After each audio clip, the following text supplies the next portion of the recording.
Bismillahirrahmanirrahim. Alhamdulillahi rabbil alamin.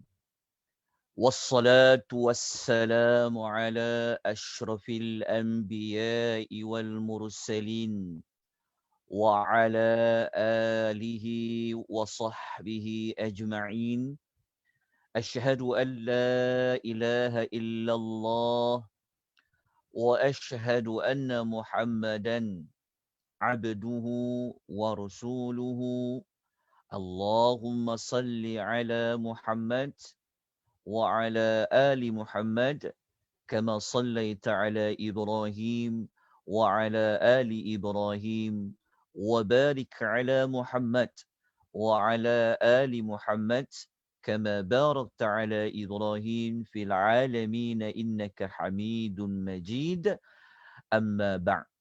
Assalamualaikum warahmatullahi wabarakatuh. Alhamdulillah, kita bersyukur sebanyak-banyaknya kepada Allah Subhanahu wa taala pada pagi ini, merupakan pertemuan kita buat kali yang ke-6, siri yang ke-6.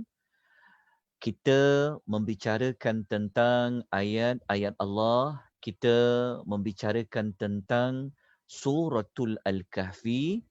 Moga-moga kita diberikan keberkatan dari Allah Subhanahu wa taala. Allah melapangkan dada kita, Allah mempermudahkan urusan kita, Allah mengurniakan rahmat kepada kita, Allah menurunkan as-sakinah, ketenangan kepada kita, dan semoga dengan usaha kita yang sedikit ini Allah Ta'ala mengampunkan dosa-dosa kita. Semoga kita semua sentiasa mendapat hidayatul taufiq dari Allah Subhanahu wa Ta'ala. Pagi ini kita akan menyambung kepada perbahasan yang telah kita sebut pada minggu lepas, yang mana pada minggu lepas kita telah membincangkan tentang ayat yang keempat. Ayat yang keempat pada minggu lepas, kita diberitahu oleh Allah di dalam suratul Kahfi, Allah Subhanahu wa taala memberikan amaran. Allah memberikan peringatan dengan azab, dengan ba'syan syadida, dengan azab yang dahsyat kepada sesiapa yang telah mendakwa bahawasanya Allah itu mempunyai anak. Wa yunziral ladzina qalu takhazallahu walada. Pada ayat yang keempat. Pada ayat yang keempat, kita telah pun mempelajari bahawasanya di antara manusia yang termasuk di dalam ancaman pada ayat yang keempat itu adalah di kalangan Ahlul Kitab. Ahlul Kitab yang terdiri daripada orang Yahudi. Mereka juga mendakwa Uzair itu adalah anak Allah. manakala ada di kalangan orang Nasrani mengatakan bahawasanya Al-Masih iaitu Isa alaihi salam sebagai anak Allah. Maklumat tersebut kita boleh dapati pada surah Taubah, surah nombor 9 ayat nombor 30. Pada pagi ini, insya-Allah kita akan memperincikan lagi ayat yang keempat, yang mana kita tinggal satu golongan lagi di kalangan manusia yang mereka ini mendakwa Allah itu juga mempunyai anak. Mereka itu siapa? Mereka itu adalah di kalangan orang Arab musyrikin. Al-musyrikin adalah gelaran bagi penyembah berhala dan patung-patung. Mereka bukan ahlul kitab tetapi mereka musyrikin. Mereka ini pernah mendakwa bahawa Allah itu mempunyai anak perempuan.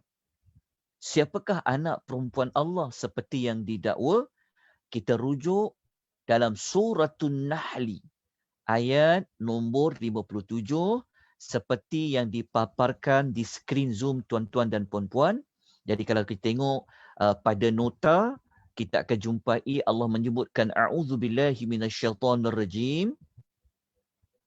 Allah mengatakan وَيَجْعَلُونَ لِلَّهِ الْبَنَاتِ سُبْحَانَهُ, dan mereka sentiasa menjadikan bagi Allah itu al-banat.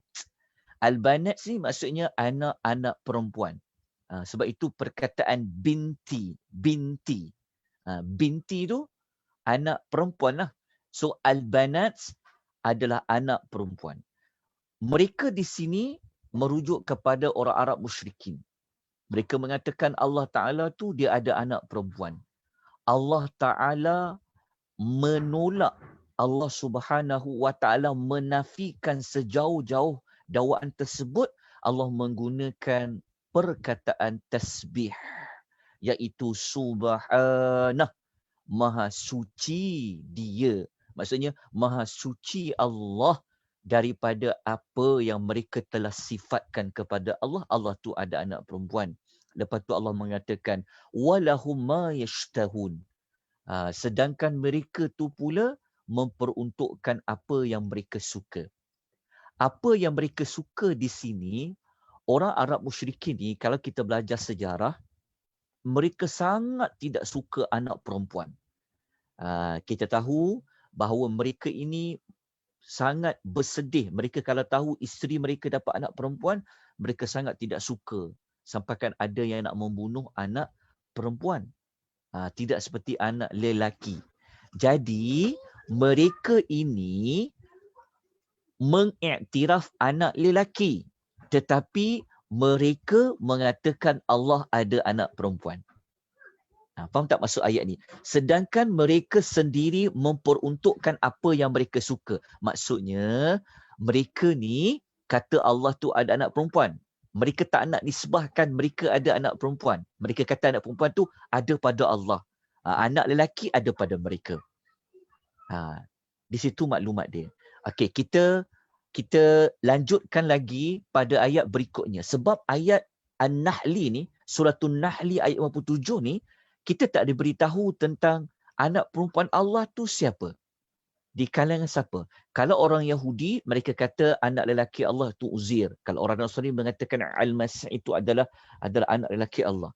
Tetapi orang musyrikin, siapa anak perempuan Allah itu? Maka kita kena ambil ayat lain dalam surah As-Saffat ayat 149 sehingga ayat 152, kita akan menemui rupa-rupanya anak perempuan Allah itu orang Arab musyrikin, mereka menisbahkan malaikat.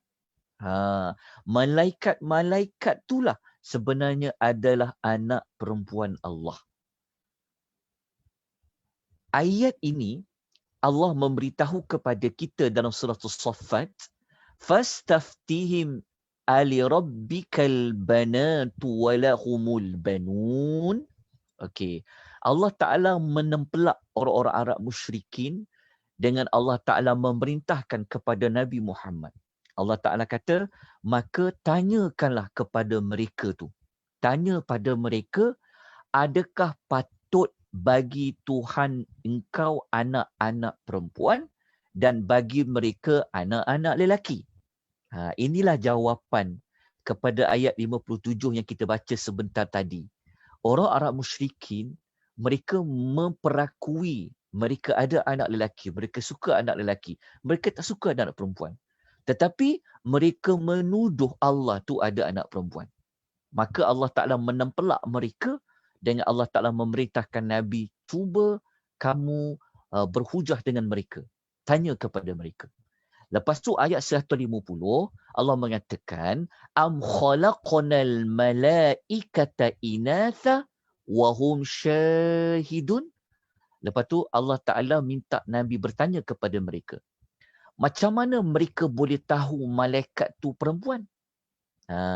Mereka pernah tengok ke ketika Allah menciptakan malaikat tu, mereka tahu ke malaikat itu adalah perempuan?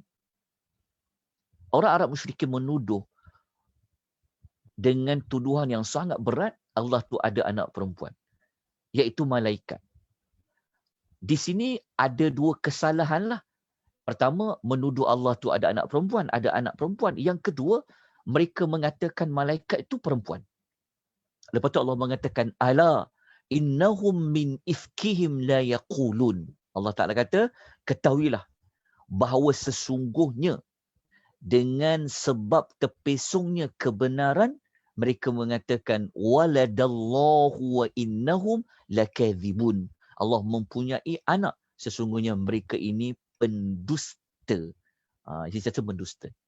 Maka daripada ayat-ayat ini, maka kita dapatlah jawapan sebenar-benarnya di antara kumpulan manusia yang termasuk di dalam ayat 4 yang Allah memberi ancaman kepada mereka, wa yunzirul ladzi, pada ayat yang keempat yang kita baca, wa yunzirul ladzi naqalu takhadzallahu walada, tu adalah tiga kumpulan ini di antaranya.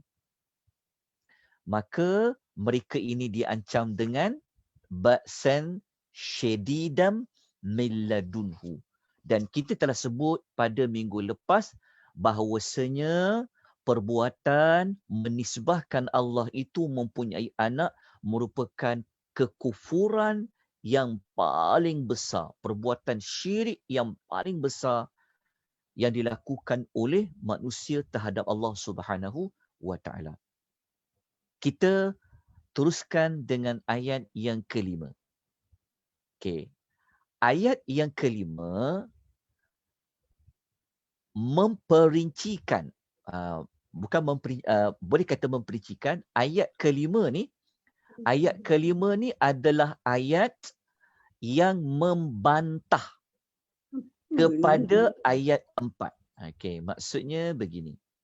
Maksudnya ayat 5 yang kita nak baca sekarang ini, ayat ini, fungsi ayat 5 ni adalah untuk menolak dakwaan yang dilakukan pada ayat 4.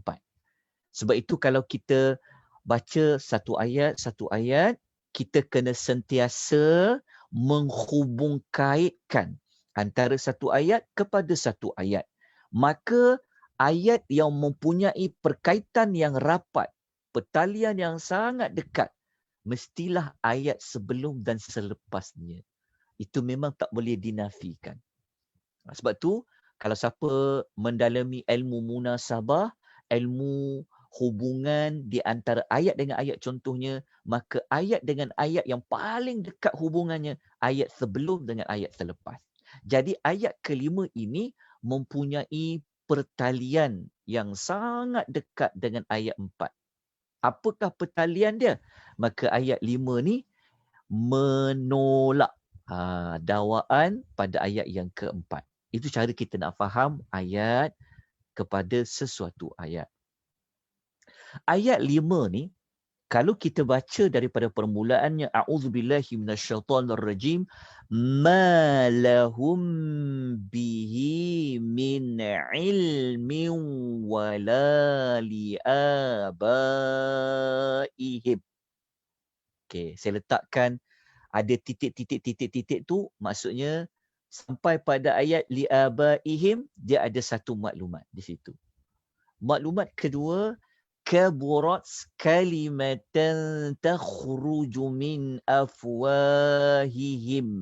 Itu maklumat kedua. Lepas tu saya pisahkan dia dengan titik-titik garisan yang putus-putus tu. Maklumat ketiga, yaquluna illa kadhiba. Itu adalah maklumat yang ketiga. Daripada tiga maklumat ini, kita mendapati ketiga-tiga maklumat tersebut sebenarnya adalah tiga cara penolakan dari Allah. Maklumat atas sekali tu. Tiga cara tu maksudnya Allah Ta'ala nak menolak dakwaan pada ayat yang keempat mengatakan Allah tu ada anak, maka Allah menolak dakwaan tersebut pada ayat yang kelima. Ada tiga cara penolakan. Okey. Penolakan yang pertama, bantahan Allah yang pertama, dia terletak pada ayat malahum bihi sampai liabaihim. Allah mengatakan mereka. Mereka tu yang ayat 4 tu. Tiada langsung mempunyai sebarang ilmin. Ilmin ni adalah ilmu. Tiada langsung dekat perkataan ma lahum bihi. Ma ni menafikan. Ma lahum bihi. Bihi ni menunjukkan macam nak mengukuhkan bahawa tak ada langsung. Tu tiada, maknanya langsung tak ada tu dekat bihi tu fungsinya untuk mengukuhkan mereka ni tiada ilmu. Maknanya tiada langsung mempunyai sebarang pengetahuan iaitu ilmu. Mereka tiada langsung sebarang pengetahuan. Tentang apa? Mengenainya. Nya tu apa? Tentang hakikat Allah tadi tu. Yang mereka kata Allah tu ada anak. Sebenarnya mereka tak kenal pun Allah Ta'ala tu sebenarnya. Mereka tak tahu pun maklumat yang sebenar-benarnya. Lepas tu Allah Ta'ala kata juga, wala liabaihim. Macam tu juga bagi nenek moyang mereka. Maknanya, orang Arab musyrikin ni, mereka tu saja-saja je buat dakwaan palsu, buat satu penipuan, pendustaan, tuduhan kepada Allah. Mereka tu tidak ada ilmu, bahkan atuk nenek moyang mereka pun sebenarnya tidak ada ilmu. Kenapa Allah sebut nenek moyang mereka? Sedangkan sekarang ayatnya berbicara kepada mereka. Nanti kita cari jawapan. Kenapa Allah menafikan maklumat tersebut? Okey.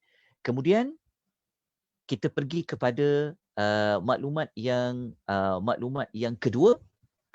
Yang kedua ni Allah Ta'ala mengatakan kaburat kalimatan takhruju min afwaihim. Allah kata Allah Ta'ala nak menolak dakwaan tersebut. Allah kata alangkah besarnya, kaburat ni besarlah, alangkah besarnya kalimatan. Okey, kenapa tak saya bulatkan kalimah? Bukan, saya kenapa dibolkan, dihitamkan kalimah? Kalimah ni maknanya satu kalimah. Kalimatan maknanya satu perkataan, satu kalimah. Allah Ta'ala kata alangkah besarnya perkataan. Okey, perkataan maksudnya kalimah. Kalimah apa? Kalimah apa? Kalimah yang kata Allah tu ada anak. Okey, tuan-tuan catat di nota tu, ada apa dengan kalimah tu? Ada apa dengan kalimah tu? Kalimah yang mengatakan Allah tu ada anak. Kenapa Allah menyebut satu kalimah sedangkan panjang kan ayatnya? Allah mempunyai anak lelaki. Banyak perkataan dia kan. Tapi kenapa Allah gunakan satu kalimah? Kalimah. Nak menunjukkan bahawasanya kalau buat tuduhan ataupun kalau mereka menuduh Allah Ta'ala itu dengan tuduhan yang palsu, seperti mana mengatakan Allah ada anak tu, walaupun kau cakap satu kalimah saja, kalimah itu sudah berat. Kalimah itu sudah layak untuk menerima azab yang besar. Kenapa disebut kalimah? Nak menunjukkan bahawa betapa beratnya kalau buat tuduhan palsu, menuduh Allah walaupun hanya dengan satu kalimah. Kenapa dilampirkan kalimah? Nak menunjuk betapa betapa beratnya dosa tersebut walaupun hanya dengan satu kalimah. Yang mana kalimah mereka ni pula bukan sekali, dua kali, tiga kali. Allah menggunakan perkataan takhruju. Takhruju ni maknanya kata kerja sekarang, present tense, yang menunjukkan kalimah tu sentiasa keluar. Maksudnya mereka selalu bercakap. Mereka selalu sebut benda tu. Dia bukan sekali, bukan dua kali, tak. Sentiasa. Kalimah tu sentiasa keluar. Takhruju. Yang sentiasa keluar. Keluar dari mana? Min afwaihim. Daripada mulut-mulut mereka lah. Mereka berkata tentu dari mulut. Tapi mereka mengatakan Allah tu ada anak, Allah tu ada anak. Perbuatan itu takhruju. Sentiasa mereka memperkatakan. Jadi Allah Ta'ala menolak dengan mengatakan kata-kata mereka tu adalah perbuatan yang besar impak dia. Kesan buruk dia sangat besar. Alangkah besarnya. Besar apa? Besarnya dosa. Maksudnya Allah nak menolak, maksudnya Allah tidak setuju mereka mengatakan begitu. Allah meletakkan hukuman bagi ucapan tersebut adalah satu perbuatan yang berdosa besar. Lepas tu yang ketiga Allah mengatakan iyaquluna illa kadhiba. Mereka tu hanya mengatakan perkara yang dusta. Maksudnya Allah menolak, Allah tak setuju dengan dakwaan mereka. Allah mengatakan sebenarnya mereka itu berdusta. Kalau yang pertama tadi Allah mengatakan mereka ni langsung tak ada ilmu. Mereka cakap tu hanya dakwaan semata-mata tanpa berdasarkan kepada fakta, tanpa ilmu. Lepas tu cara kedua Allah mengatakan yang mereka cakap tu mereka terjatuh kepada melakukan perbuatan yang sangat besar di sisi Allah. Dia punya azab dia, dosa dia. Lepas tu yang ketiga Allah mengatakan mereka ini sebenarnya memandai membuat satu telah melakukan pendustaan kepada Allah Subhanahu wa taala. Dapat tak? 3 cara penolakan. Jadi kalau kita dah faham, cara kita baca ayat ni berbeza, cara kita faham ayat ni pun berbeza. Kenapa? Kerana kita nak menampakkan betapa beratnya mengatakan Allah itu ada anak. Telah kita sebut pada minggu lepas mengapa sebab dan musababnya. Okey. Ayat ni sebenarnya, ayat 5 ni, ayat 5 ni sebenarnya ada Allah menyatakan pada ayat-ayat yang lain. Maksudnya, maklumat yang ada pada ayat 5 ni sebenarnya bukanlah hanya ada dalam suratul Kahfi saja. Tetapi ayat nombor 5 ini dia juga disebutkan oleh Allah pada ayat-ayat yang lain. Jadi untuk mengukuhkan tentang maklumat yang ada pada ayat 5 ni, maka kita baca pada ayat-ayat yang lain. Okey, kita tengok suratul Al-An'am ayat nombor 100. Kenapa kita perlu merujuk kepada ayat-ayat dalam surah lain? Kerana itulah fungsinya ayat-ayat Al-Quran. Ayat-ayat Quran di antara satu sama lain sifatnya adalah tolong-menolong. Tolong-menolong tu maksudnya ayat-ayat Al-Quran ini sebenarnya saling mengukuhkan, saling memberikan jawapan. Sebab itu kalau siapa yang dia belajar tentang 30 juzuk Al-Quran, dia faham Al-Quran ni, sebenarnya Al-Quran ni daripada suratul Fatihah sampailah kepada surah Qul A'udzu Birabbin Nas, mereka itu ada kesatuan dia. Dia panggil wahdatul mawdu'iyah. Dia ada kesatuan. Dia bukan Fatihah tu tak ada kaitan dengan Baqarah. Oh, An-Nas tak ada kaitan. Tak. Sebenarnya daripada Fatihah sampailah suratul An-Nas, mereka ini saling mempunyai perkaitan dia. Jadi kalau kita rujuk dalam suratul Al-An'am ayat nombor 100. Allah mengatakan وَجَعَلُوا لِلَّهِ شُرَكَاءَ الْجِنَّ وَخَلَقَهُمْ. Dan mereka telah menjadikan Allah Ta'ala ini ada sekutu. Mereka berkata, mereka menjadikan jin ini sekutu bagi Allah.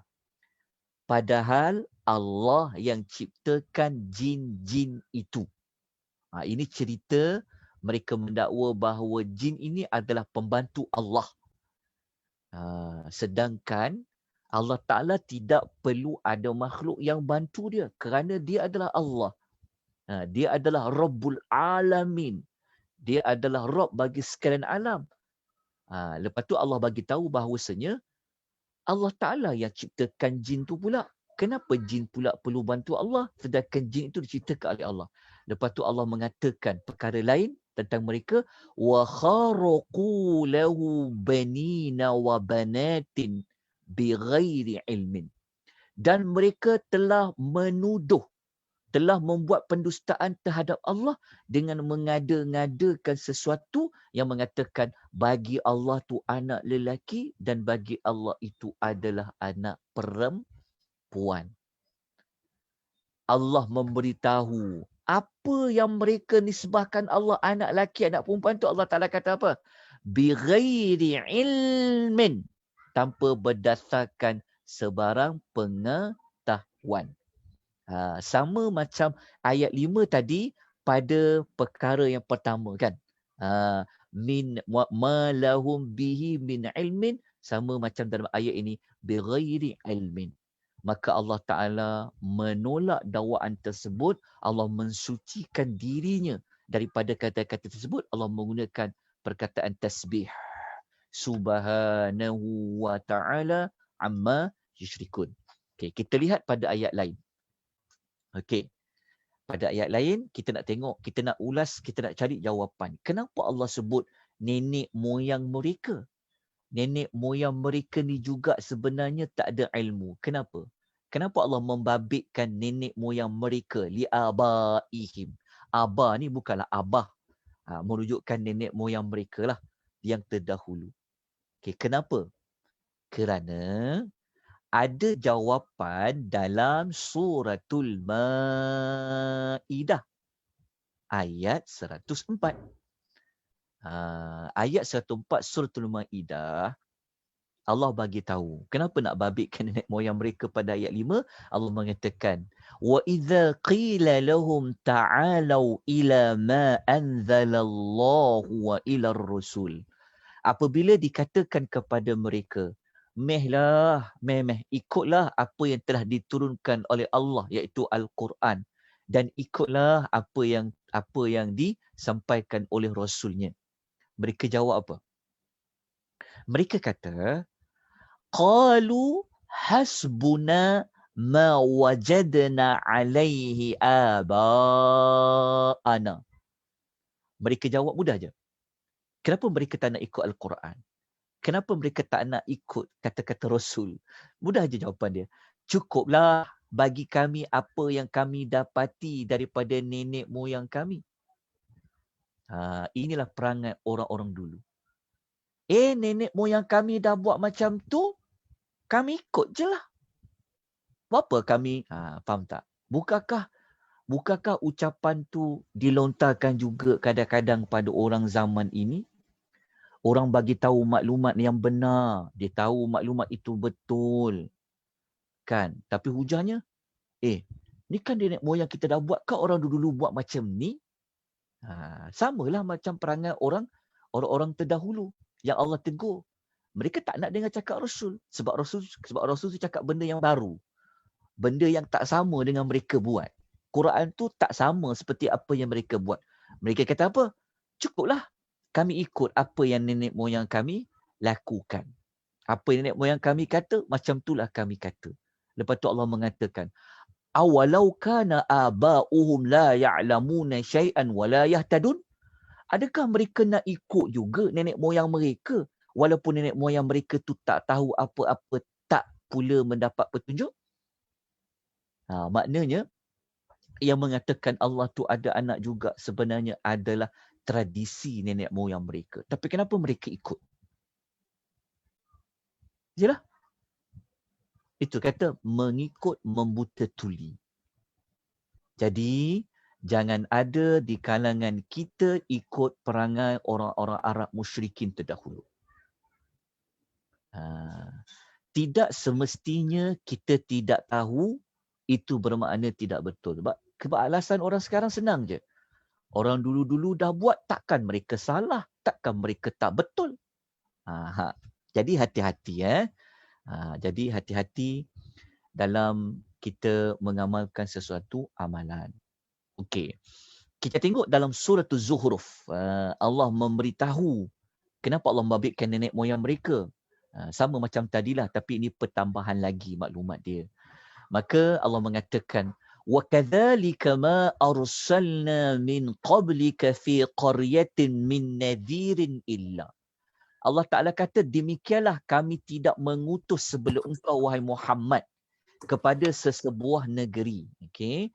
Allah Ta'ala kata, maksudnya kalau Allah hantar pada mana negeri, Allah hantar seorang Rasul bagi peringatan, orang yang dekat negeri tu dia akan cakap apa? Dia kata apa? Inna wajadna aba'ana ala ummatin wa inna ala atharihim muqtadun. Mereka kata apa? Mereka kata sesungguhnya kami dapati nenek moyang kami berpegang pada satu agama dan sesungguhnya kami hanya ikut jejak mereka. Dia kata, samalah macam tadi. Nenek kami buat macam ni, nenek kami agama dia macam ni, tradisi dia macam ni, kami ikutlah. Kami ikut je jejak mereka. Sebab itu fungsi di Allah utuskan Rasul nak membetulkan mana yang salah. Tapi jawapannya mereka mengikuti nenek moyang mereka. Sebab itulah Allah Subhanahu wa Ta'ala sebut pada ayat 5 ini, Allah menisbahkan adanya nenek moyang mereka. Sebab apa? Sebab mereka mengikuti apa yang telah dipegang, apa yang telah diamalkan oleh nenek moyang mereka. Walaupun nenek moyang mereka ni pun sebenarnya tak ada ilmu. Walaupun nenek moyang mereka ni sebenarnya tidak mendapat petunjuk yang benar. Jadi perbuatan mengikuti secara membuta tuli ini merupakan perbuatan orang-orang Arab musyrikin. Yang salah lah, yang benar tak apa. Tapi yang salah. Okey, kita lanjutkan dengan surah Yunus ayat 69. Kenapa kita buat surah Yunus ayat 69 ni? Okey, sekarang kita nak masuk kepada tajuk apakah kesan buruk jika mengatakan Allah itu ada anak, yang mana mengatakan Allah ada anak tu maknanya membuat pendustaan. Yang ini kita nak kukuhkan lagi tentang betapa beratnya, walaupun hanya ucap satu kalimah je tentang Allah, tentang perbuatan menipu, menuduh Allah walaupun satu kalimah, seperti mengatakan Allah ni ada anak, merupakan satu perbuatan yang buruk. Maka kita kukuhkan maklumat itu dengan surah Yunus ayat 69. Akibat kalau membuat pendustaan terhadap Allah. Okey, ayat ni juga hati-hati ya. Kadang-kadang kita ni suka mentafsirkan ayat Quran secara mengikut hawa nafsu. Itu pun juga membawa pendustaan kepada Allah, menipu. Allah kata maksud dia begini, kita pergi tafsirnya maksudnya begitu. Itu juga membawa pendustaan. Sebab tu hati-hati. Hati-hati dalam nak mengulas ayat-ayat Quran, hati-hati.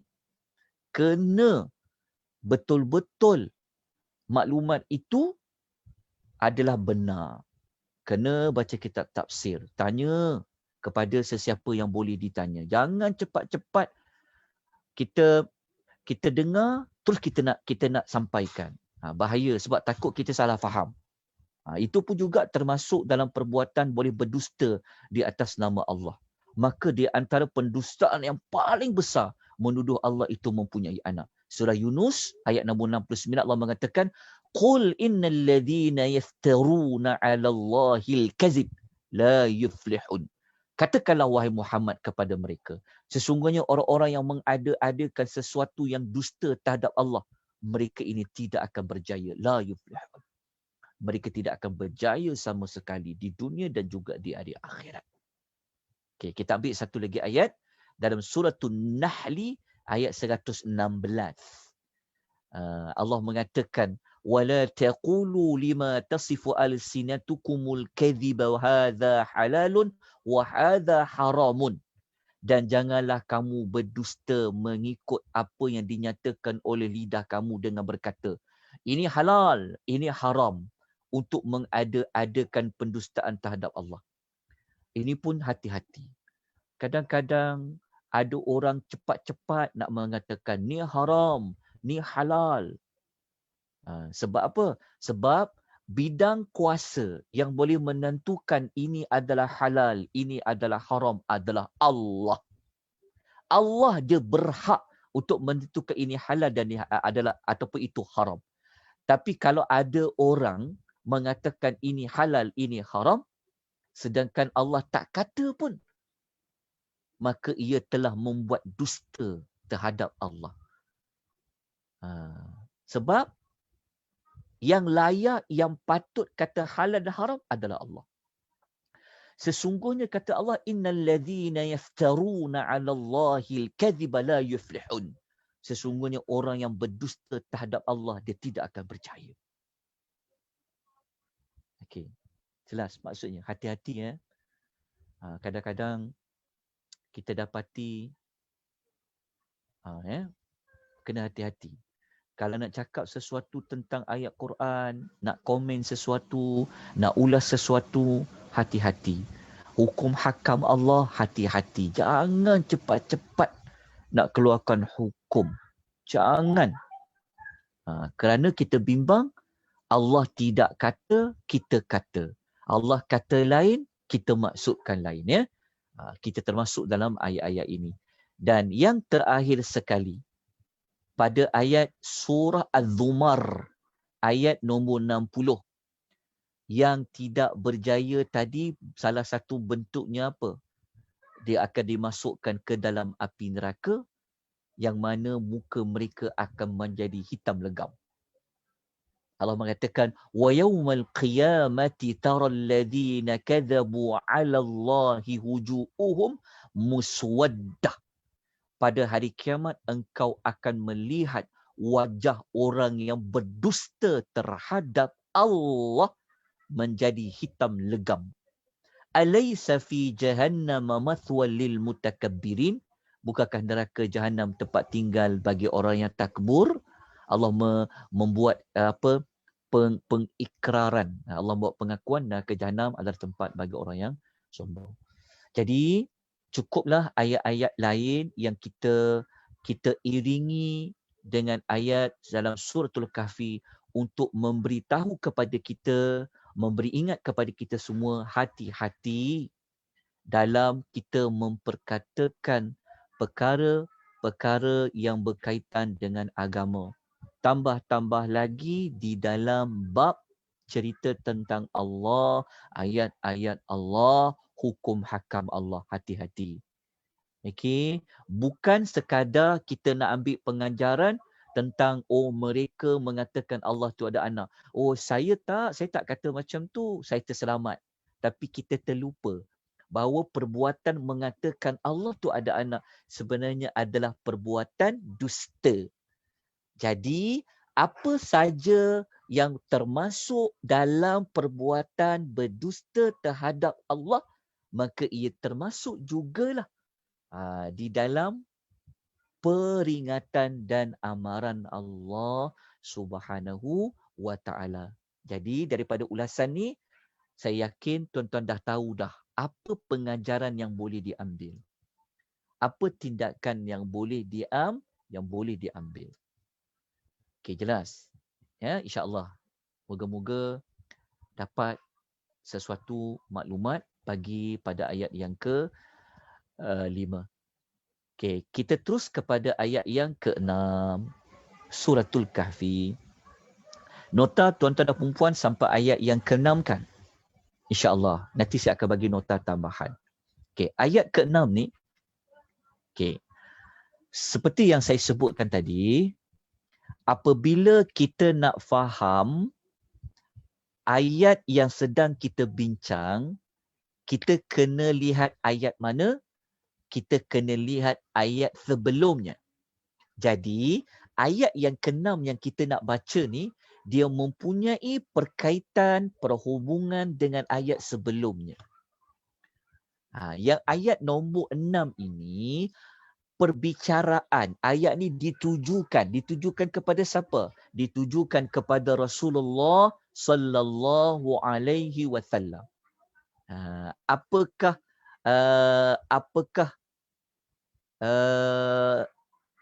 yang Allah nak tujukan kepada Nabi sallallahu alaihi wasallam?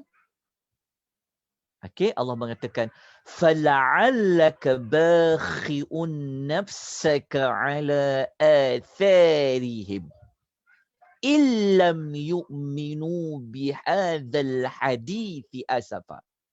Okey. Dia kalau kita buat terjemahan perkata, kita boleh belajar vocab bahasa Arab. Tapi kalau kita baca terjemahan ni dia tak terjemah ikut perkataan fala'allaka apa, bakhihun apa, nafsaka apa. Kalau tuan-tuan nak belajar vocab bahasa Arab, tuan-tuan kena belajar ikut perkata, baru akan nampak. Sebab kalau perkataan asafa ni sebenarnya perbuatan yang sedih sangat. Perbuatan yang tersangat sedih. Tapi asafa ni kalau ikut duduk kat hujung. Tapi dekat hujung ni lain. Kat hujung ni pasal keterangan Quran. Nampak kan beza. Jadi kalau nak belajar vocab, kena ambil Quran yang perkata. Yang dia terjemah perkata. Fala'allaka maksud dia apa? Bakhi'un nafsaka maksud dia apa? Ala atharihim maksudnya apa? Illam yu'minu maksudnya apa? Baru boleh belajar. Okay. Tapi tak apa. Sebab kita nak pergi kepada tafsiran ayat, maka kita kena baca terjemahan dulu. Terjemahan dia telah terjemah dari sudut makna lah. Maka barangkali engkau, fala'allaka ni. Maka barangkali engkau Muhammad. Bukanlah Allah Ta'ala ragu-ragu. Tapi Allah mengatakan, maka barangkali engkau Muhammad. Ka ni Nabi Muhammad.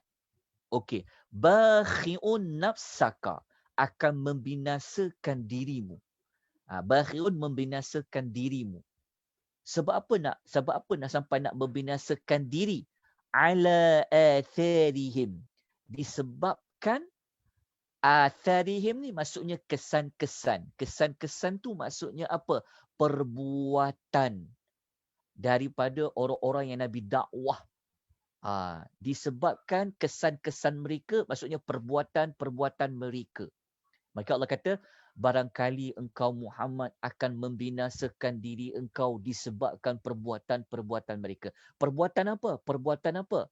Kalau kita hubung kaitkan ayat 6 dengan ayat 5, dengan ayat sebelumnya, kita tahu perbuatan apa? Perbuatan mensyirikkan Allah dengan mengatakan Allah itu mempunyai anak dan termasuklah perkara-perkara yang lain. Nabi rasa sampai sedih sangat. Asafa ni Nabi rasa sedih sangat. Kesedihan Nabi tu Yalah. Okey, kesedihan Nabi ni boleh membawa kepada boleh membawa kepada nak membinasakan diri. Kenapa? Nanti kita akan ulas lagi supaya kita tak tersalah faham ayat nombor 6 ni. Nabi ni, ingat ya, tugas Nabi dakwah bukan tugas Nabi dakwah ni bawa mereka kepada apa? Bawa mereka kepada menyembah Allah yang satu. Tapi kalau mereka kata, kami ikut je nenek moyang kami, buat apa nak ikut kau? Lepas tu mengatakan Allah dia anak dia sekian-sekian, so apa perasaan sebagai seorang Rasul? Ini bukan bab jual barang orang tak nak beli. Ini masalahnya masalah iman, masalah akidah, masalah tauhid.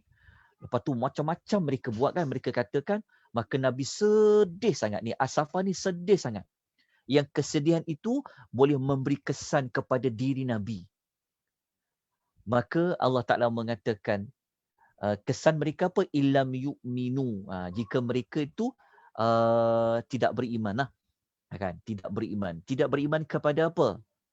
Tidak beriman bihadzal hadithi. Kepada al-hadis ni adalah Quran. Okey.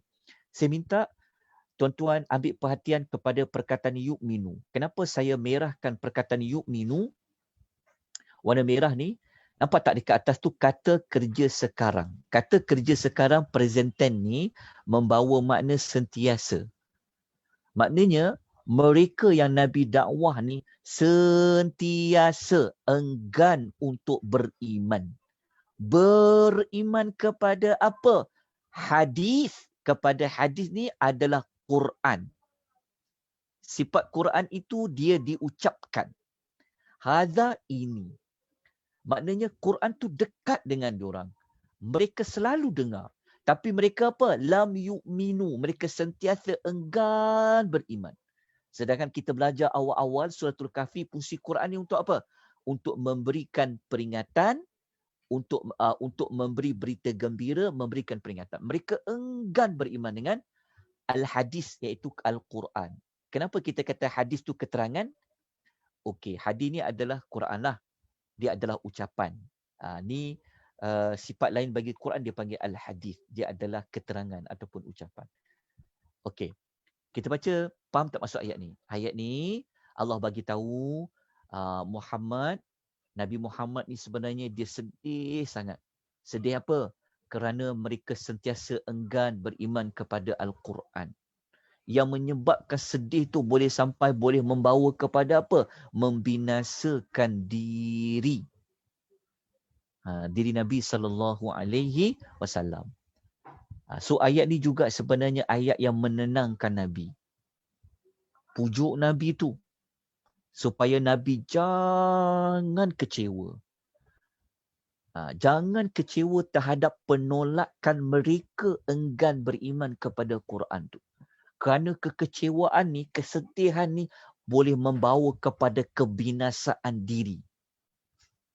Okey. Ayat ni sebenarnya kalau kita nak kukuhkan lagi, kita kena tengok ayat-ayat lain yang ada topik yang sama. Jadi kalau kita tengok dalam surah dalam ayat nombor 8 dalam surah Fatir ayat 35, surah 35 kita jumpa maklumat yang ada berkaitan. Fala tazhab nafsuka alaihim hasaratin. Janganlah engkau membinasakan dirimu kerana bersedih. Panjang lagi ayat dia. Termasuk juga dalam surah Al-Ma'idah pada ayat nombor 68. Fala ta'sa 'alal qaumil kafirin. Janganlah engkau berduka cita terhadap kaum yang kafir itu. Okey, kenapa Allah Ta'ala mengatakan sebegini? Okey, kita tengok huraian oleh Ibnu Katsir dulu. Ibnu Katsir kata apa? Ibnu Katsir ketika dia ulas ayat nombor berapa tadi?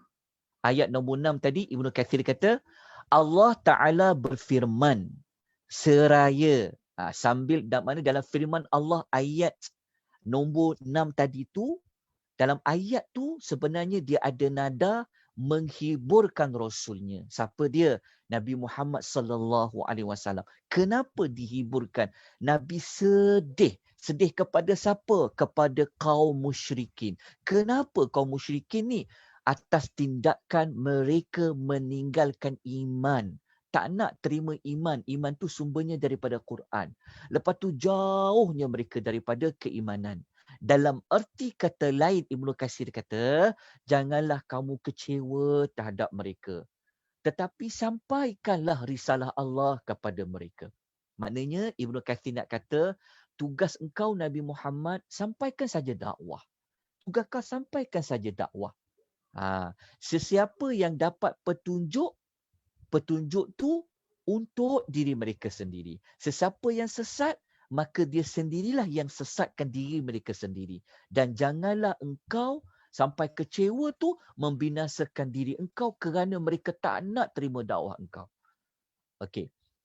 kenapa saya bawa ulasan Ibnu Katsir ni dalam masa yang sama sebenarnya, kalaulah, contoh ya, kalaulah kita tak terangkan, kalaulah saya tidak terangkan ayat 6 ni secara berulang kali, contoh kalau kita baca saja terjemahan, lepas tu kalau kita baca saja tafsir Ibnu Katsir, agak-agak sampai tak maksud dia? Boleh faham tak? Kalau baca ulasan Ibnu Katsir, ini adalah terjemahan. Ini terjemahan daripada ulasan ayat nombor 6. Boleh faham tak?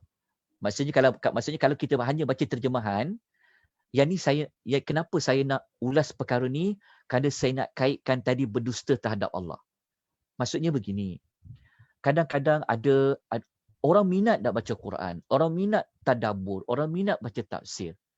Tetapi kadang-kadang dia faham ayat tu macam mana. Sebab tu kita bimbang, kita terjatuh dalam mendusta terhadap Allah. Maka ayat 6 ni kita nak kena faham apa sebenarnya ayat 6 yang Allah nak cakap ni.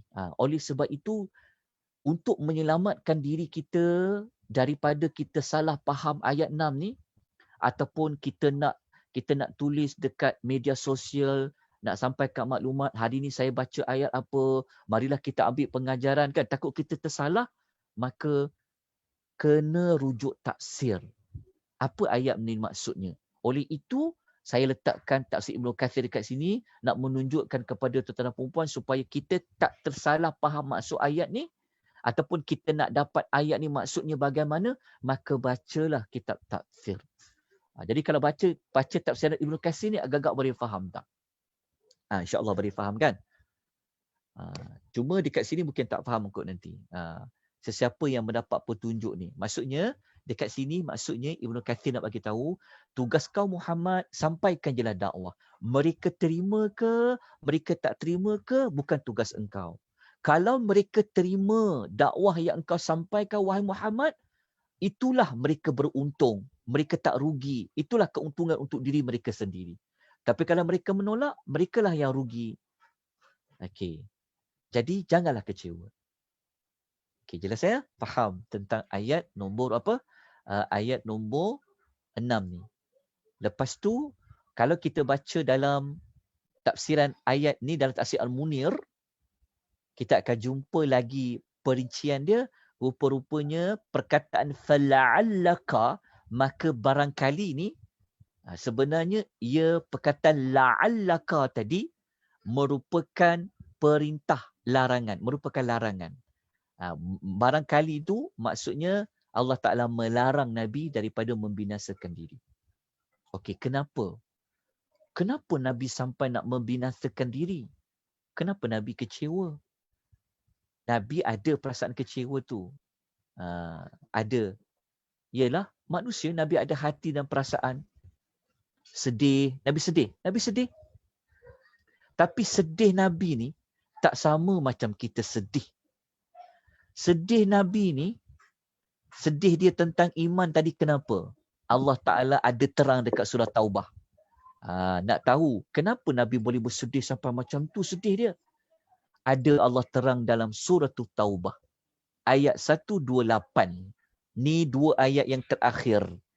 Ayat terakhir dah ni. Dekat ayat 128, dua ayat terakhir surah Taubah, Allah ada terangkan.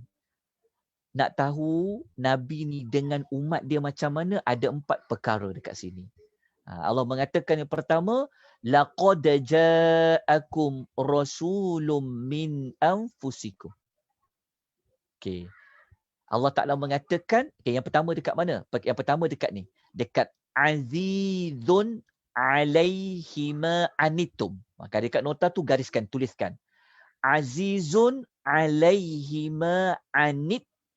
Ini sifat Nabi yang pertama. Yang pertama. Yang kedua dekat mana? Harisun alaikum bil mu'minin. Yang kedua. Harisun alaikum bil mu'minin.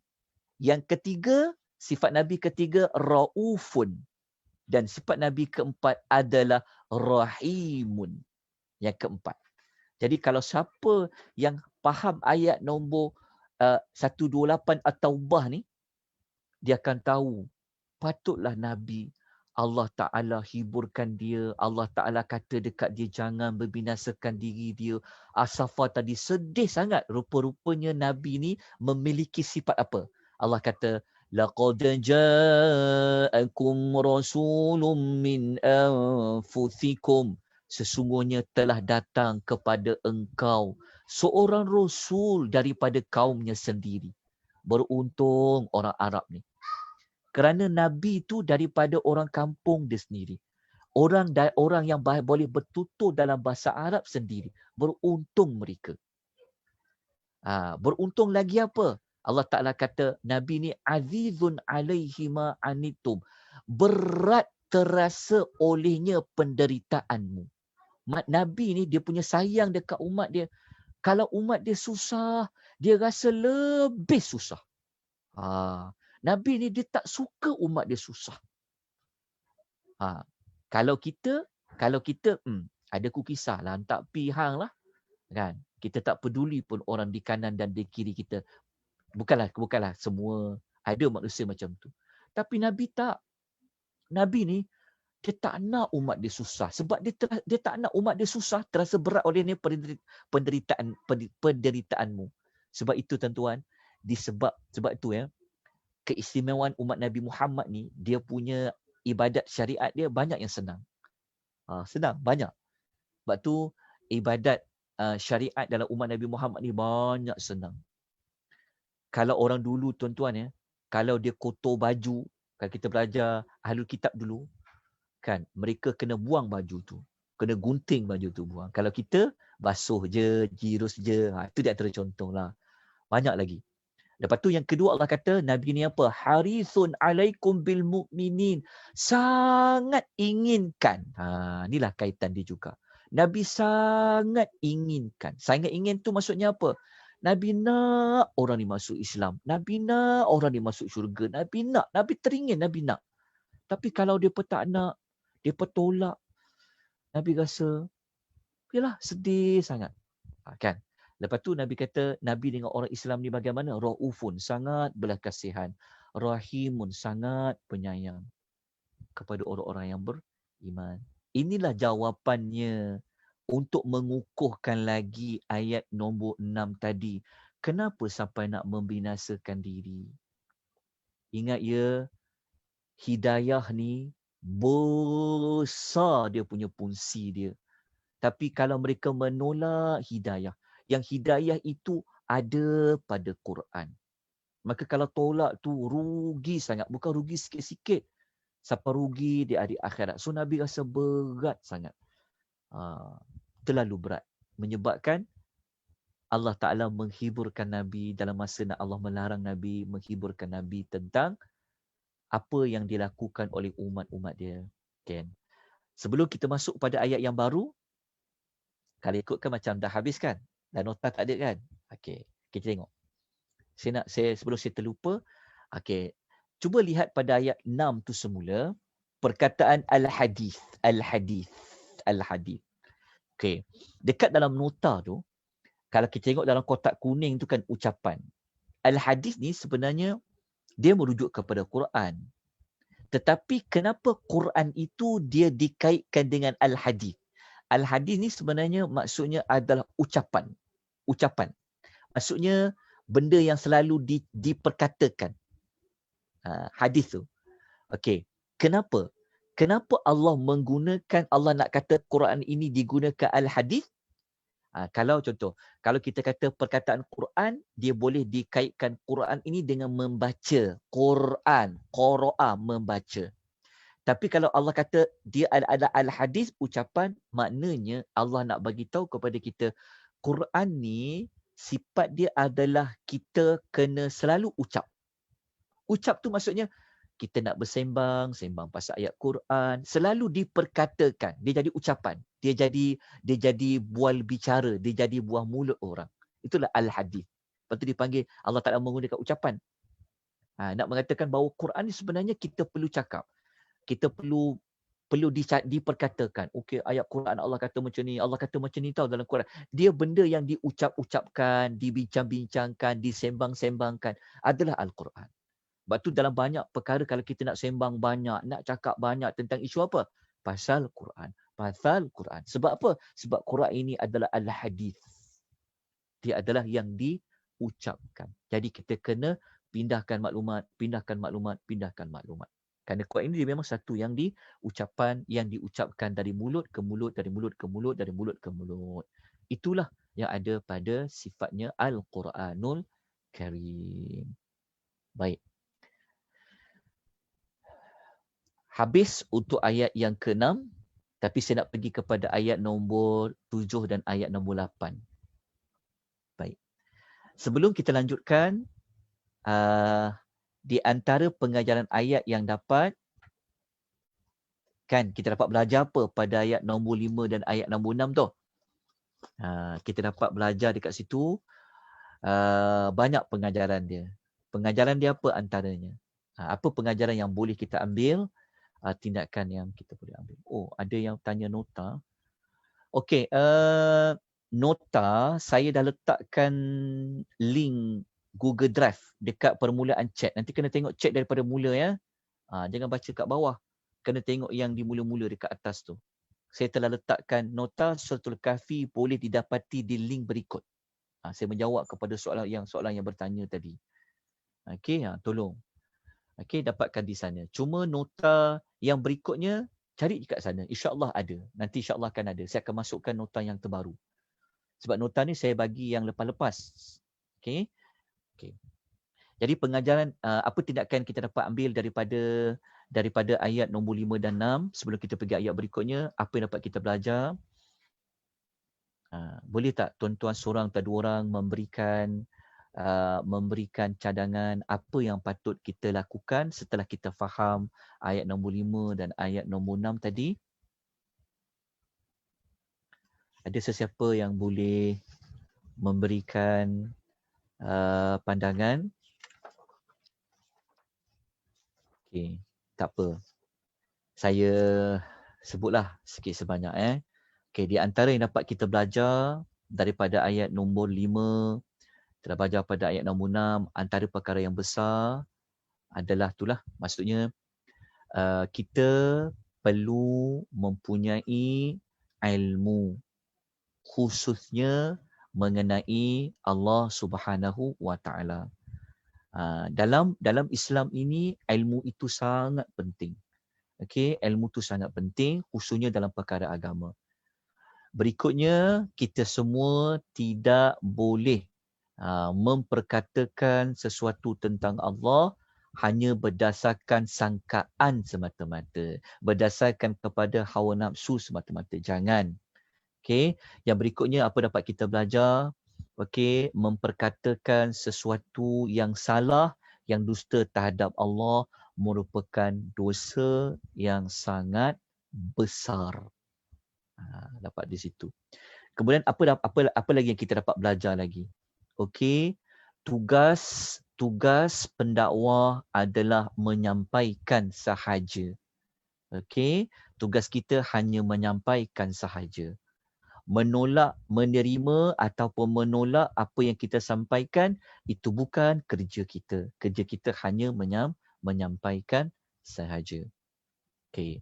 Dalam banyak-banyak kesedihan yang dialami oleh seseorang adalah kesedihan apabila perkara yang benar, kebenaran itu ditolak oleh orang lain.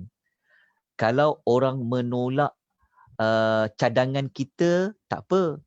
Tapi kalau orang menolak perkara yang benar, datangnya dari Allah, datangnya dari Rasul, kesedihan tu, penolakan tu merupakan satu penolakan yang besar. Maksudnya dalam banyak-banyak sedih yang kita patut sedih, bukan kita bersedih orang tolak pendapat kita, cadangan kita, idea kita. Tetapi kita patut bersedih jika perkara yang benar dari Allah, perkara yang benar dari Al-Quran, daripada Nabi ini ditolak oleh manusia. Okey, maka kita janganlah bersedih panjang kalau idea kita ditolak kan. Cadangan aku langsung tak tolak. kan bersedih kita ditolak. Tapi kalau kita menyampaikan dakwah, kalau kita bersedih, sedih itu sedih yang terpuji sebenarnya. Sedih yang terpuji tu maksudnya sedih, ialah kita sedih kenapalah orang tak nak, kenapa orang tak nak terima ayat Quran ni, kenapa orang tolak dakwah kita. Sedangkan kita cakap benda yang benar. Datangnya dari Allah dan Rasul, ya. Okey, itu di antara maklumat dia. Okey, beberapa perkara. Okey, terus kita pergi kepada yang berikutnya. Okey, jom kita terus kepada ayat yang ke-7 dan ke-8. InsyaAllah pengisian kita pagi ni sampai ayat 7-8 je. Oh, kita dah 10. Kita dah 10.30, kita 10.30. Okey. Cuma ayat 7 dengan ayat 8 ni saya belum lagi berikan nota pada tuan-tuan dan puan-puan. InsyaAllah nanti saya akan berikan nota pada tuan-tuan dan puan-puan. Saya mohon jasa baik kalau ada Quran terjemahan, tengok Quran terjemahan. Okey. Kita pergi ayat 7 dan 8. Ayat 7 dan 8 ni, dia sebenarnya, dia perkara ni. Sekejap Ayat 7 dan 8. Sebelum saya masuk kepada ayat, tuan-tuan masih ingat lagi gambar ni? Sekejap saya tunjukkan. Okey, tuan-tuan masih ingat lagi perbahasan tentang, ini siri keberapa? Tak silap saya maklumat ni pada siri yang pertama pada siri 3. Kata silap kita pernah membincangkan tentang pembukaan dan penutup surah Kahfi, masih ingat? Okey. Maklumat ni sangat-sangat membantu. Begini. Ayat 7 dan 8 yang kita nak belajar sebentar lagi adalah merupakan ayat yang terletak di bawah pembukaan suratul Kahfi. Maksudnya, pembukaan suratul Kahfi ini, 110 ayat ni, pembukaan dia adalah pada ayat 1 sampai ayat 8. Itu dipanggil pembukaan. Sebab tu kalau belajar Quran, boleh belajar melihat kepada pembuka penutup, pembuka penutup, pembuka dan penutup. Maka pembuka suratul Kahfi ini ada 8 ayat. Maknanya yang sedang kita baca, yang kita dah belajar pada minggu lepas, 2 minggu lepas, sampailah kita nak belajar pada pagi ni sampai ayat 7 dan 8, sebenarnya kita masih lagi duk belajar tentang pembukaan suratul Kahfi. Itu kita kena ambil maklum. Okey. Okey, saya kena pembukaan. Okey. Pembukaan suratul Kahfi ni, walaupun dia pembuka, sebenarnya dia memberikan kita gambaran awal. Suratul Kahfi ni, dia nak cerita pasal apa? Sebab tu penting mendalami pembukaan bagi setiap surah. Okey. Lepas tu cuba tuan-tuan tengok anak panah. Yang anak panah daripada Quran kepada dunia. Okey. Maknanya begini. Ayat 7 dan ayat 8 yang kita akan belajar sebentar nanti, sebenarnya ia bertemakan kepada perihal dunia. Dia cerita tentang perihal dunia. Tetapi ayat 1 sampai 6 ni, dia bertemakan Quran. Topik dia sebenarnya, perkara besarnya cerita pasal Quran. Cerita pasal Quran kan. Kita dah belajar Quran tu turun kepada Rasul. Lepas tu kita dah belajar 2 sifat Quran. Apa dia 2 sifat Quran tu? Saya ingat lagi. Bukan iwaja, dia qayyima. Lepas tu 2 puisi Quran dah belajar. Apa dia? Wa yubashshiral ladzi. Lepas tu wa yunzir kan. Itu cerita pasal Quran. Lepas tu pula ayat yang keempat memperincikan tentang fungsi Al-Quran yang satu memberi peringatan. Betul tak? Lepas tu ayat nombor 5 kita belajar tadi sampai ayat nombor 6, dia masih lagi cerita tentang orang yang menolak Quran ini, tak beriman, Nabi jadi sedih. Itu ayat 6 kita belajar. Maksudnya ayat 1 sampai 6 dia cerita tentang Quran. Itu permulaan dia. Dia ada sesuatu dekat situ yang Allah nak bagi tahu. Temanya besar pasal Quran. Okey. Kemudian ayat 7 dan 8 Allah bawa tema lain, topik lain, cerita tentang dunia pula. Okay, cerita tentang dunia. Okay, dapatkan maklumat tu dulu. Cerita pasal dunia. Okay. Adakah cerita pasal dunia ini dia tiada kaitan dengan Quran? Okay, itu soalan dia. Lepas tu saya buat anak panah tu. Anak panah tu menunjukkan mula-mula Allah cerita tentang 6 ayat pertama pasal Quran. Kemudian 2 ayat selepasnya cerita tentang dunia. Okey, untuk faham lagi, okey begini. Isu dunia ni macam ni. Tengok dulu ayat, nanti saya kau ulas ayat dia. Kita nak buat munasabah dulu. Tengok. Kalau waktu kita baca dekat ayat nombor 7, okey, kita baca ayat nombor 7, dia ayat nombor 7 ni sebenarnya cerita tentang dunia yang Allah jadikan kepada kita ni sebenarnya adalah ujian. Faham kat situ? Ini ayat 7. Konten, maksudnya maklumat ayat 7 ni cerita tentang hakikat sebenar-benarnya korang semua hidup dekat muka bumi ni adalah untuk lalui ujian je. Untuk Allah uji je. Itu ayat nombor 7. Jelas? Kemudian naik pada ayat nombor 8, masih lagi pasal dunia. Tapi isu pasal dunia tu, ayat nombor 8 ni, dunia yang kamu hidup tu, bumi yang kamu hidup tu, suatu hari nanti bumi itu akan hancur, bumi itu akan lebur, bumi itu dia akan menjadi, bukan ayat ni, ayat nombor 8 ni, Allah kata, bumi itu nanti dia akan jadi tanah yang tandus. Maknanya ayat 8 ni cerita tentang bumi itu akan binasa. Nampak tak topik dia? Ayat 7 cerita tentang kehidupan manusia. Maknanya manusia hidup dekat muka bumi tu. Cerita pasal manusia hidup dekat muka bumi. Bumi ni masih ada. Indah bumi ni. Itu ayat 7. Masuk ayat 8, Allah kata nanti bumi ni dia dah tak jadi indah dah. Dia akan menjadi seperti tanah yang tandus. Sa'idan juruza. Tanah yang tandus. Okey. Daripada 2 ayat tadi tu, daripada 2 ayat tadi tu, kesimpulannya dia pergi nak cerita pasal apa? Nak cerita pasal dunia. Okey, dah dapat dah? Dah faham Dah jelas? Okey. Sekarang, mari kita menghubung kaitkan antara ayat 7 dan 8 pasal dunia dengan ayat 1 dan 6 pasal Quran. Apa perkaitan dia? Siapa boleh berikan komentar? Siapa boleh memberikan maklumat? Kita tetap belajar lagi ayat 7 dan 8, tapi saya dah sebut dia punya isi kandungan dia. Okey, siapa tahu perkaitan dia? Kenapa? Suratul Kahfi. Kenapa? Siapa boleh buat perkaitan dia? Perkaitan dia. Siapa boleh kongsikan? Okey, jap. Saya terbaca dekat dalam chat ni.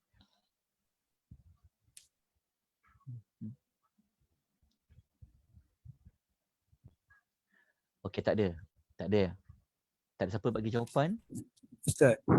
Ya. Assalamualaikum. Cik Rahmat. Assalamualaikum warahmatullahi wabarakatuh. Ya, Cik Rahmat. Okey, ayat 7 tu mengatakan kita kata bersenang-lenang di muka bumi lah. Ya. Yang Allah yang beri peluang lah.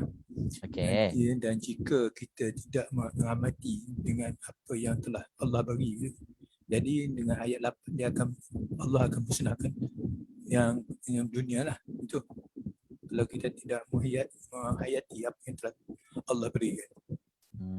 Okey, ada perkaitan. Okey, lagi yang lain?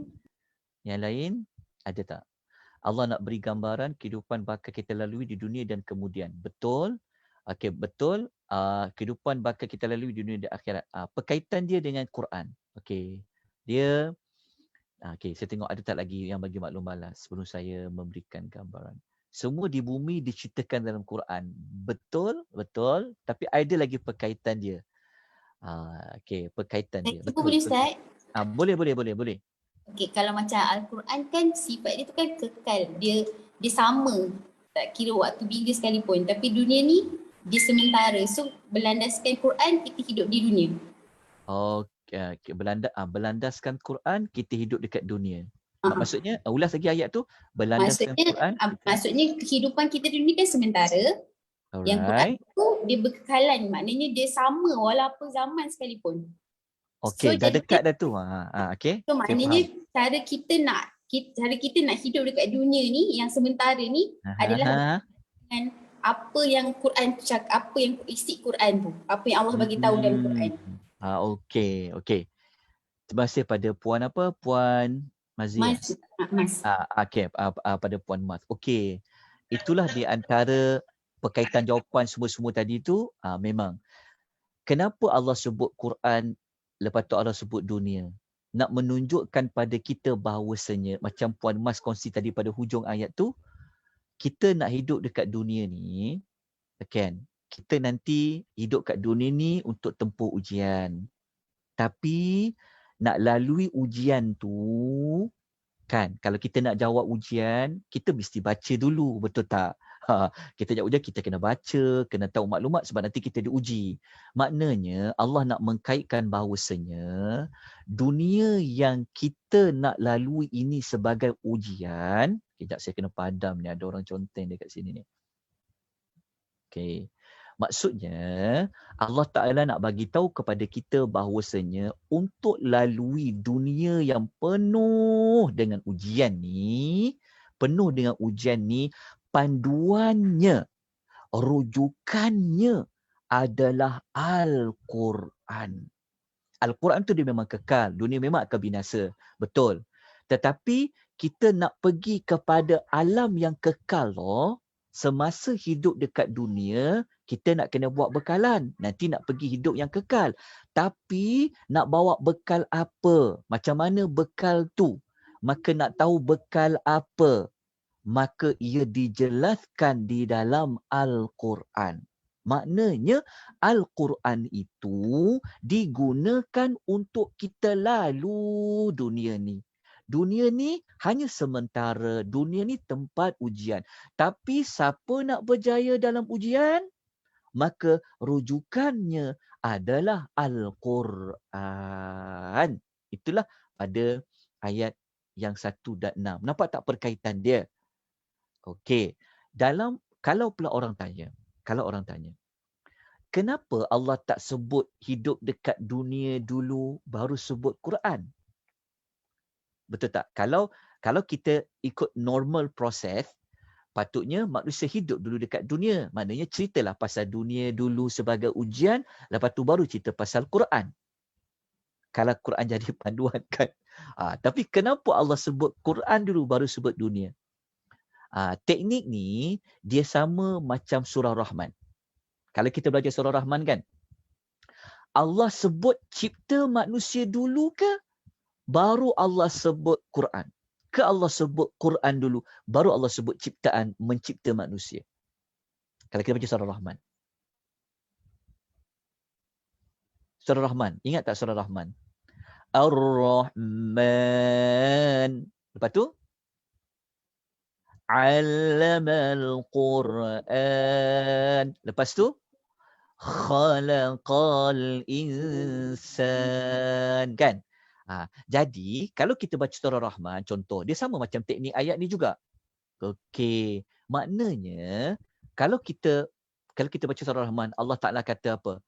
Nikmat nombor 1 tu diajarkan Quran, lepas tu cipta manusia. Maknanya cipta manusia ni Allah sebut yang kedua. Allah sebut Quran dulu. Samalah macam teknik Al-Kahfi ni. Allah Ta'ala cerita Quran dulu, 6 ayat pertama, lepas tu baru cerita tentang hidup dekat dunia, manusia hidup dekat dunia ni. Kenapa jadi macam tu? Kan? Menunjukkan bahawasanya dia macam ni. Macam kita kalau kita nak buat satu building, kita nak buat satu bangunan, betul? Kita sebelum bangunan tu siap dibuat, kita perlu ada apa terlebih dahulu? Kita perlu ada apa? Blueprint Ustaz. Kita perlu ada blueprint, kita perlu ada layout, kita perlu ada dia punya design kan. The plan. So plan tu. Sebenarnya yang blueprint tadi tu, yang layout yang kita nak buat bangunan tu, yang arkitek buat tu kan. Yang arkitek dok buat tu, bangunan tak siap lagi, tak ada lagi. Tapi blueprint tu dah ada. Dia punya layout tu dah ada. Maknanya kau tak boleh nak buat bangunan tu kalau kau tak ada layout itu. Maknanya kau nak hidup dekat dunia ni, kau nak tempuh dunia ni, kau takkan boleh lalui dunia ini kalau kau tidak ada panduannya. Sebab tu Allah sebut Quran dulu. Baru Allah sebut tentang dunia, manusia hidup dekat dunia. Nak menunjukkan bahawasanya Quran itu memang Allah turunkan kepada abdihi, kepada hambanya. Kan, yang tidak bengkok, yang dia lurus tadi, memang digunakan untuk manusia hidup dekat dunia tu. Tetapi adakah kita selama ni hidup kita tu rujukannya, panduannya itu adalah Quran. Di situ yang Allah Ta'ala nak bagi tahu pada kita. Okay, nampak tak perkaitan dia? Di situlah. Wallahu ta'ala a'lam. Kalau ada pandangan lain mungkin boleh dikongsikan. Sebab itu kalau kita nak faham Quran, kena selalu membuat hubung kait di antara ayat dengan ayat. Kalau yang macam ni, kalau yang macam ni kita gabungkan ayat 1 dengan 6 dengan 7, 8, kita mengkaitkan sudut tadi tu kan. Maknanya ini dipanggil apa? Ini dipanggil maqati'. Maqati' maksudnya kelompok-kelompok ayat. Dia kadang-kadang satu ayat ada kaitan dengan ayat yang lain. Macam ayat sebelum, selepas tu dia memang ada perkaitan ayat dengan ayat. Tetapi kadang-kadang Quran ni dia ada, kita boleh kaitkan dari sudut kumpulan ayat dengan kumpulan ayat. Dia macam tu. Macam 6 ayat pertama, kumpulan grup 6 ayat pertama ni dia ada kaitan dengan 2 ayat 7 dan 8. Dia dipanggil maqati', dia panggil maqta', dia panggil kelompok ayat dia ada kaitan dia. Jadi kalau kita gabungkan, sebenarnya dia bukan isu lain. Dia masih lagi mempunyai perkaitan dia. Okay, nampak perkaitan dia? 6, 7 dan 8. Walaupun kita tak belajar lagi, tapi kita dah nampak dah.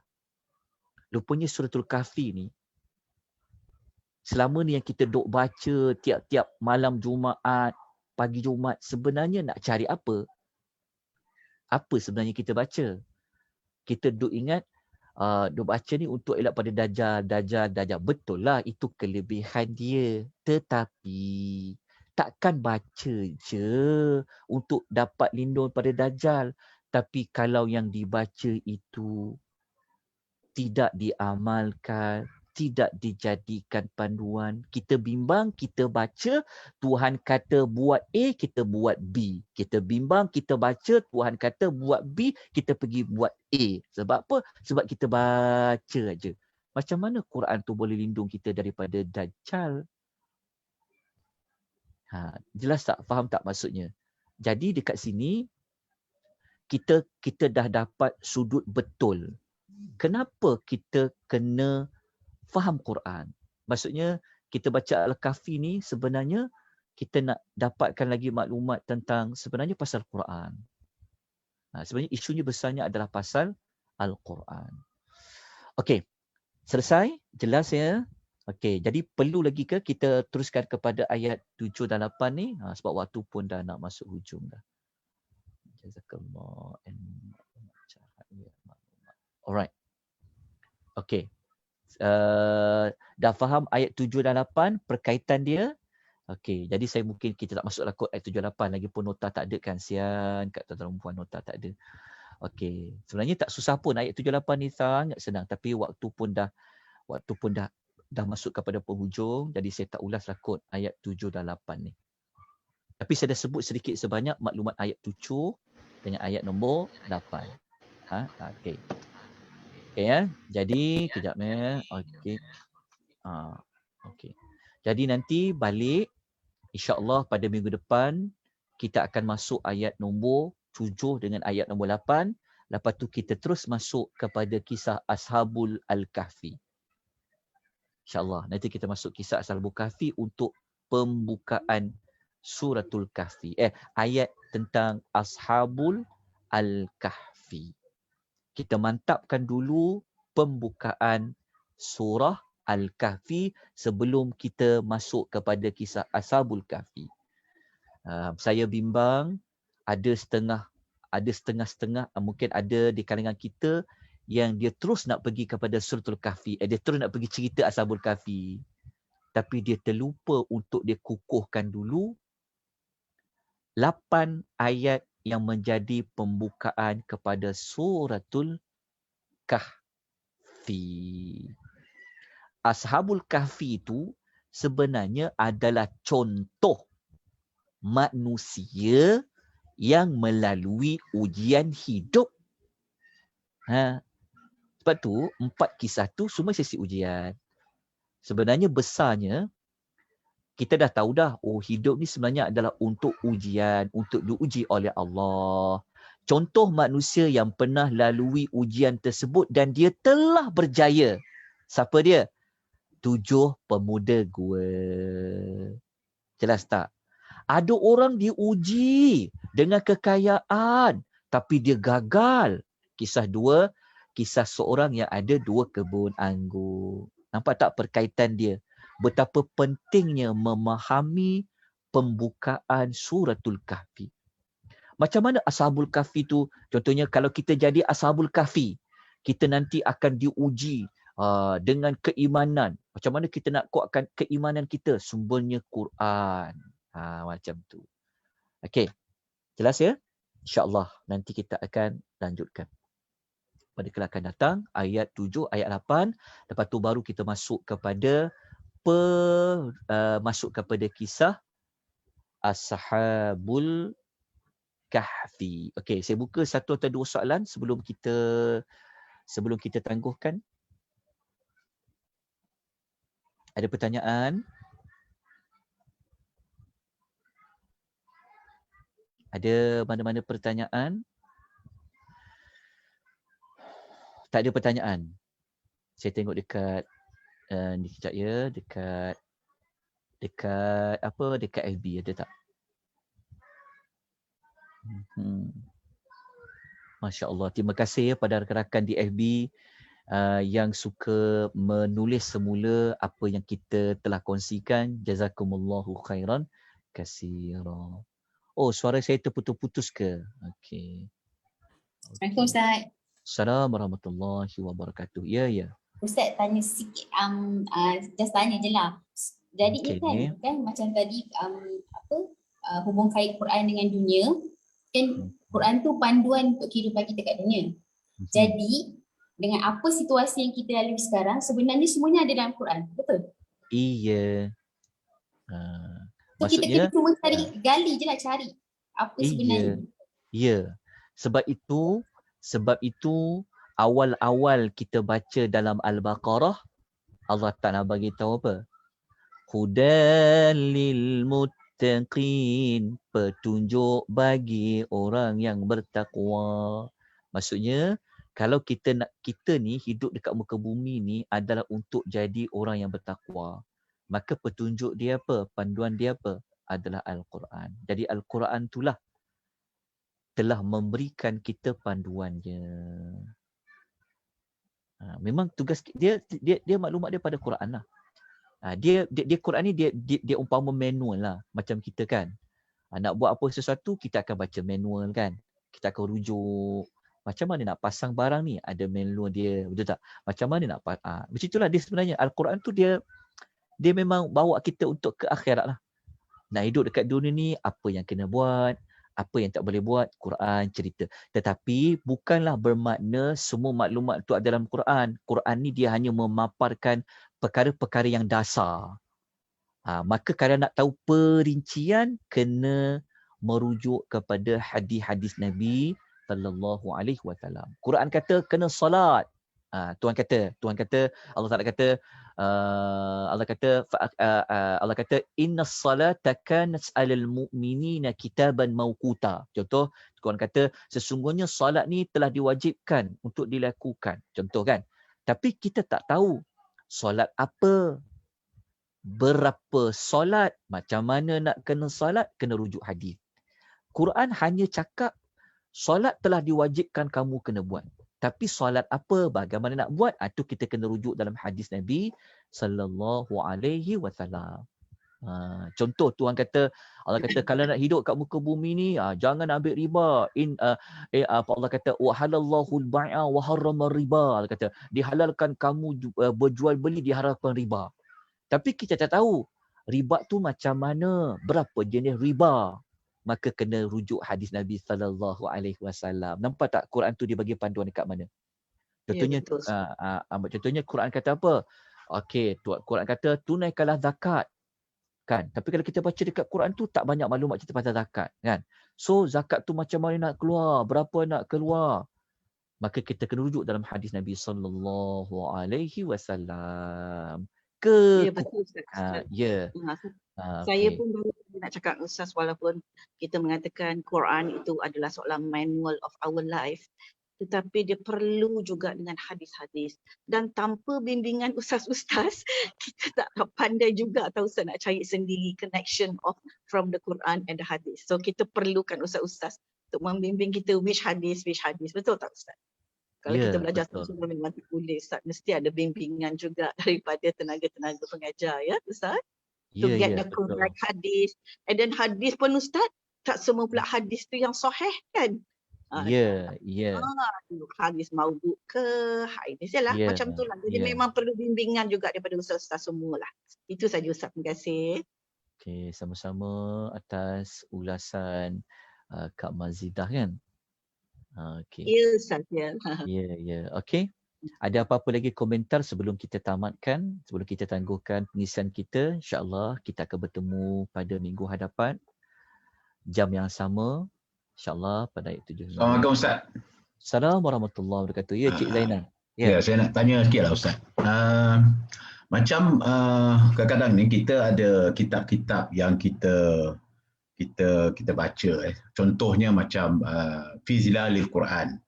Okey, Ibnu Katsir. Okey, kita baca buku tu. Saya nak kaitkan dengan statement Puan dengan Kak Mazidah tadi. Berkenaan dengan guru yang mursyid.